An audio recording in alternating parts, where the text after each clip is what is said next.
Hello and howdy, welcome to another episode of cEDH Academy. Today I'm going to be talking all about Dargo the Shipwrecker. This was a request from a viewer comment, and why not fulfill requests while we can. Dargo is a 7 mana goober who does have partners, so always we'll be seeing a partner up with something that gives more colors. We'll talk about that in a moment. But first we'll talk about what Dargo even does as a giant pirate who's a 7/5, very high power, which will matter, and only one color pip, which also matters a lot. Dargo says that as an additional cost to cast a spell, you may sacrifice any number of artifacts and or creatures. This spell costs 2 generic mana less to cast for each permanent sacrifice this way, and 2 generic mana less to cast for each other artifact or creature you've sacrificed this turn. He does have trample, that's usually not relevant, and does have partner, which is very relevant. But outside partner giving you colors, mostly we focus on just the other ability that Dargo has, because Dargo decks always have a primary game plan that revolves around setting up some pieces that you can sacrifice, like treasures or 1/1 tokens or whatever. Reduce Dargo's mana cost to very cheap. You might sacrifice Dargo for a lot of value, since Dargo has 7 power that can matter for things later. You find ways of looping Dargo for just 1 red color pip each time and win through that. Big thing you really want to focus on when playing against Dargo, or something you really want to get out when you're playing as Dargo, is Goblin Bombardment. With this being a red mana pip only enchantment, this will be in every single Dargo deck. It is by far the most common way I've seen Dargo players win. It's a cheap enchantment, and it says that you can sacrifice a creature. When you do, this enchantment deals 1 damage to any target. So infinite pings to finish off the rest of the table is definitely the primary way Dargo players prefer to win the game. So after sufficiently being able to cast Dargo and likely sacrificing treasures or creatures along the way, making Dargo cost just 1 red pip to cast, sacrifice Dargo, and that's another sacrifice creature you did this turn.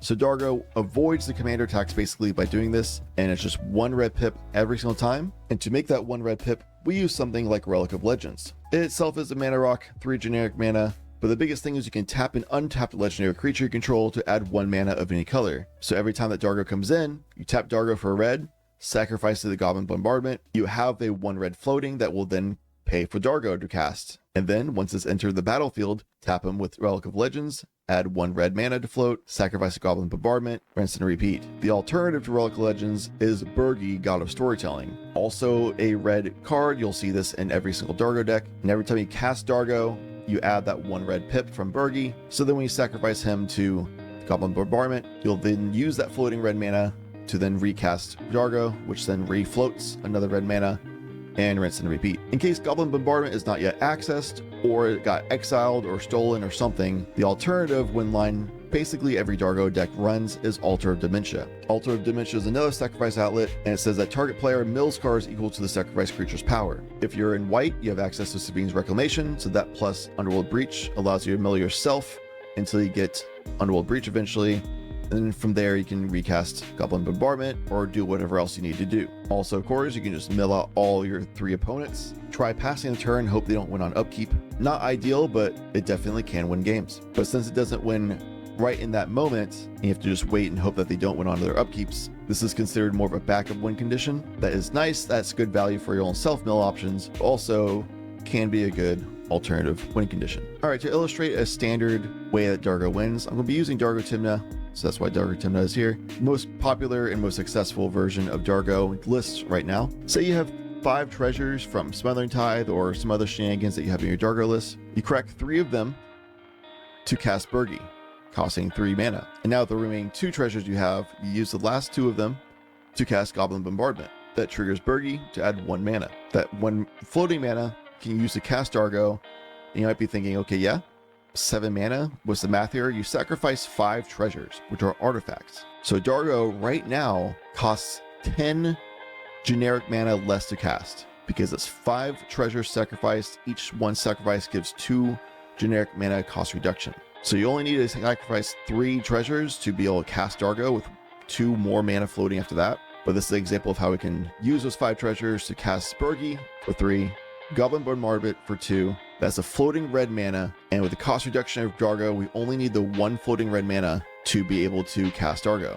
That of course removes that 1 red mana, but casting Dargo will give us back 1 mana. That floating red will go ahead and sacrifice Dargo to Goblin Bombardment, ping 1 damage. So now because we sacrificed a creature to Goblin Bombardment, which was Dargo, Dargo to recast will be 2 generic mana less than it was already, as a stacking cost reduction for this turn.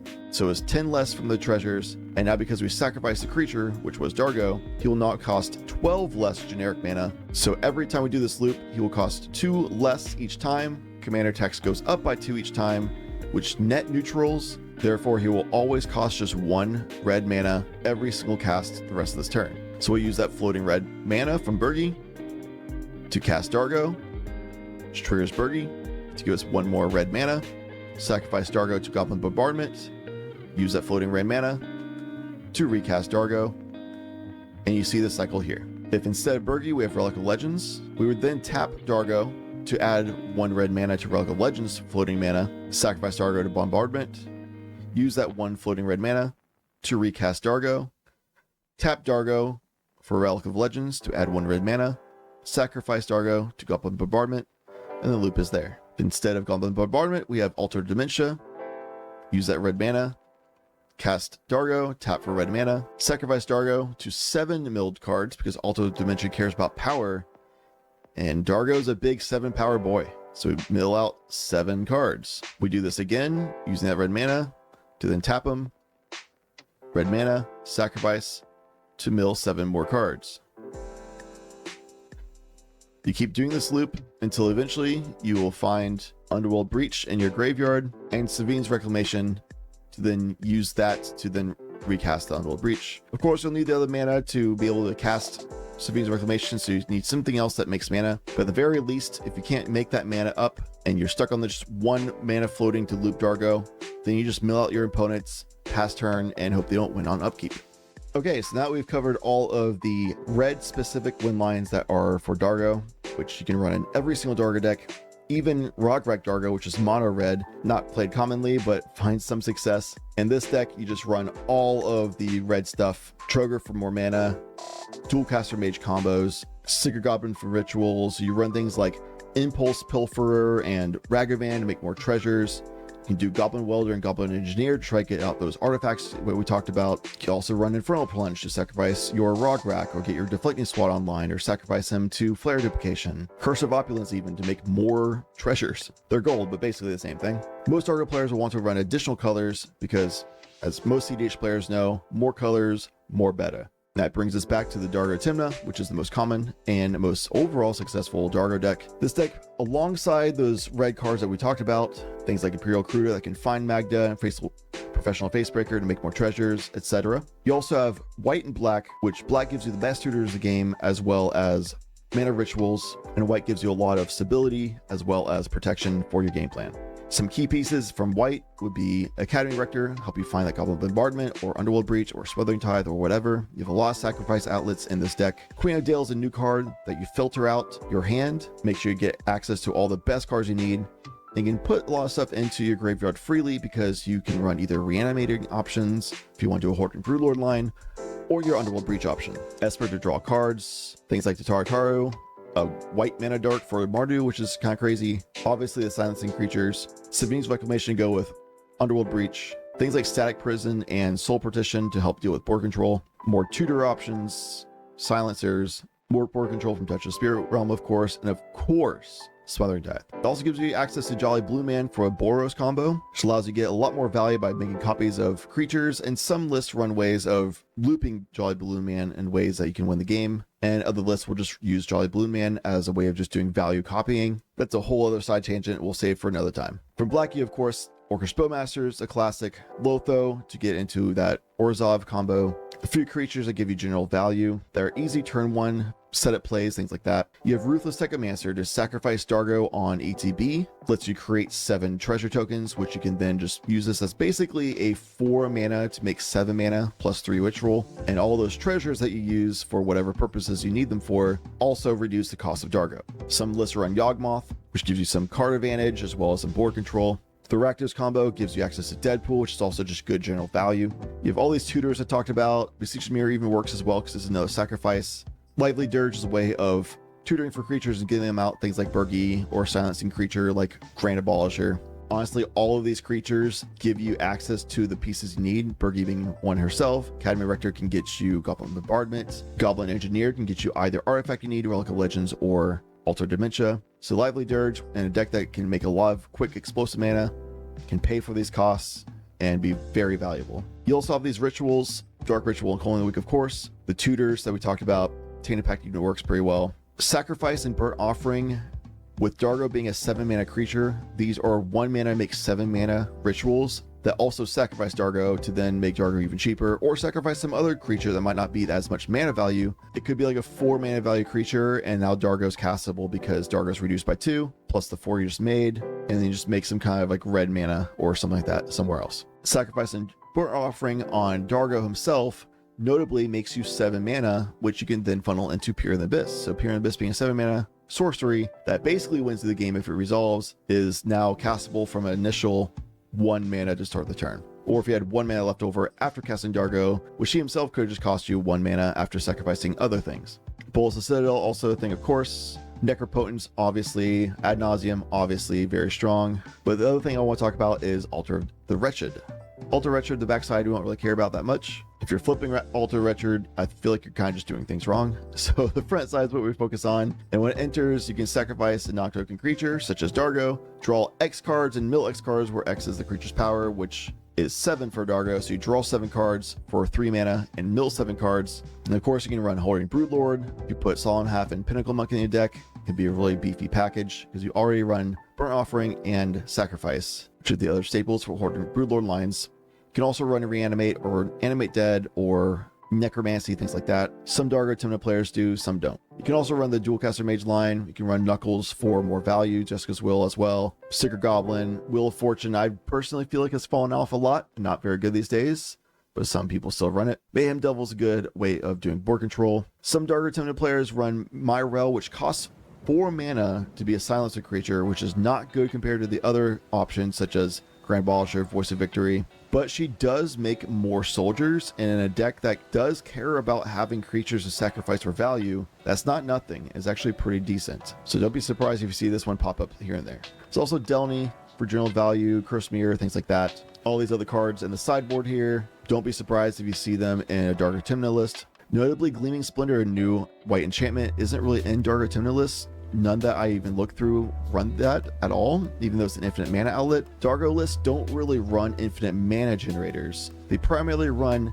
mana recycling options, such as sacrifice Dargo for Bergie to keep cycling the 1 red mana, or do it with Relic of Legends to keep sacrificing and then cycling that 1 red mana pip every single time. Things like that. Infinite mana generators, not really a thing. Maybe if you run Hoarding Broodlord, but still Gleaming Splendor would need to have some white mana made, which isn't really something that Hoarding Broodlord loops do. Plus, most Dargo Timna players prefer running on more of a turbo game plan. You even see them running Ad Nauseam and Necropotence very commonly. Their lands are usually 23 to 25 lands. So they're going for a very turbo-focused, win by turn 2 or 3 game plans that also have Timna in the backup plan, because if you get stopped early, you can cast Timna later, use that as a way of drawing cards, and seeing if that plus other options you have in the deck can find you whatever you need to try to win a second time. So Dargo Timna is, as a Martyr deck, very fast, very consistent, because there's a lot of tutors, reliable ways of getting started, pretty good mulligans, and has a draw engine backup plan in the command zone in case you get stopped early, which is something that a lot of turbo decks don't have.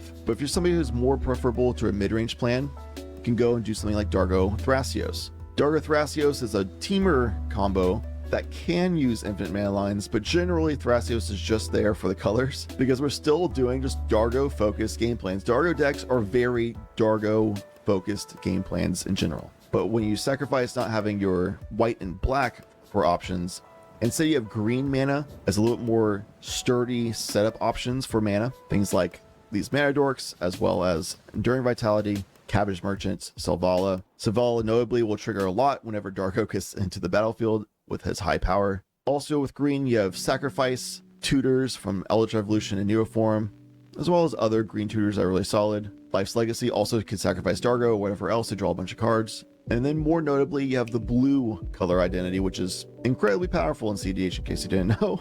Somehow. From blue, of course, you have all this interaction pieces. You have Rhystic Study and ways of copying Rhystic Studies. You also get Brain Freeze to go alongside your Underworld Breach game plan. It also gives you access to Neoform, of course. You have flash speed enablers like Volley Floodcaller and Born Upon the Wind. You also have clones, which are also very solid. And because you run sacrifice outlets such as Altered Dementia, Phyrexian Altar, and Goblin Bombardment, running Aura Thief actually is super viable in Dargo Thrasios. So you can reliably sacrifice your own Aura Thief to then get all of the enchantments from your opponent, scrap all of the Rhystic Studies, Smothering Tides, etc. And of course, if you need to, you can do a Tide Spell Tyrant or maybe a Hullbreaker Horror type option to then just generate infinite mana with all these mana rocks you have that can be mana positive. That infinite mana can then be cycled into Thrasios. Which again, as I said before, not really the Dargo main game plan because you still want to do the Burgy stuff, Goblin Bombardment, things like that, but it is a backup game plan you can go with. To illustrate how not Thrasios focused Dargo decks are,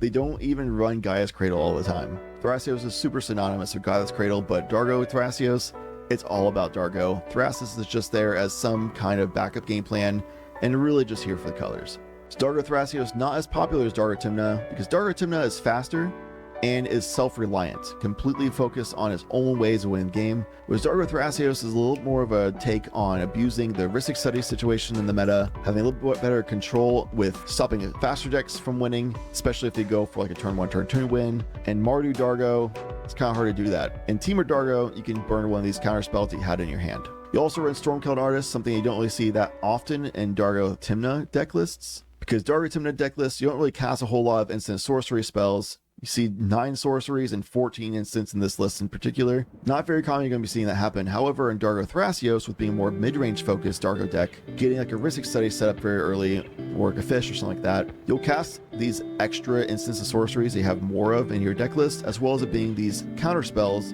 So while you're stopping these faster decks from winning or protecting your own wins, you'll be fueling the Stormcloud Artist to make a bunch of treasures that way to then do the Dargo lines. Also, what's insane of a recent card release from Spider-Man, which was actually not that recent now, I'm realizing it's October of 2025, nearly a year ago at this point, but Spider-Man Infestation, it feels recent because you never see it, but it being a 2-mana Cruel Mana Dork, if this is out, you cast Dargo, it untaps Spider-Man Infestation.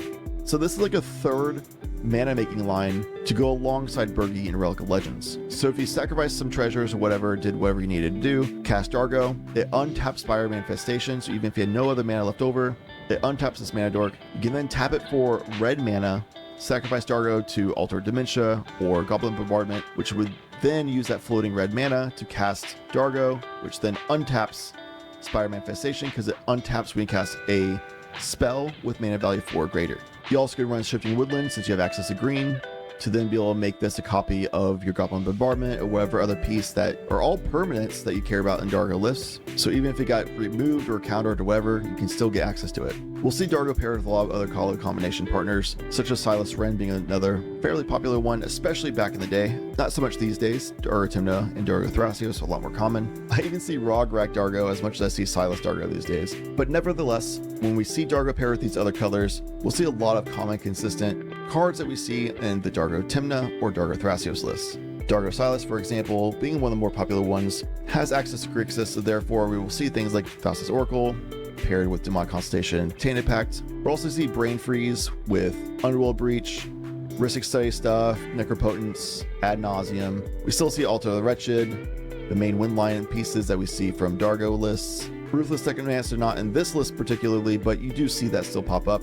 And other just generic good Grixis option cards. But that's overall it. That's all the very common pieces you see and the common types of decks you see Dargo in, and of course the main Dargo win lines. So if you're playing Dargo, you want to find ways of setting up sacrifice lines that have an end result of getting Burgy or Relic of Legends, as well as Alter Dementia or Goblin Bombardment out, and try to win through that. Of course, you have backup options, other ways of getting card advantage, things like that from mulligans as well. And what those options are really depend on what you pair Dargo with, whether it be Timna, Rograk, Thrasios, Silas, or whatever else might fit your fancy. If there's anything about Dargo I didn't cover, there's certainly a lot of cool niche tech, but I just want to cover all the main win lines and common things you'd see at Dargo decks. But definitely let me know if there are alternative things or something maybe big that I did miss. But yeah, let me know in the comments. Also, like, subscribe, hit the bell, all those things would be awesome. Also, let me know of anything else you might want me to cover in the future. Thank you so much for watching. I appreciate you.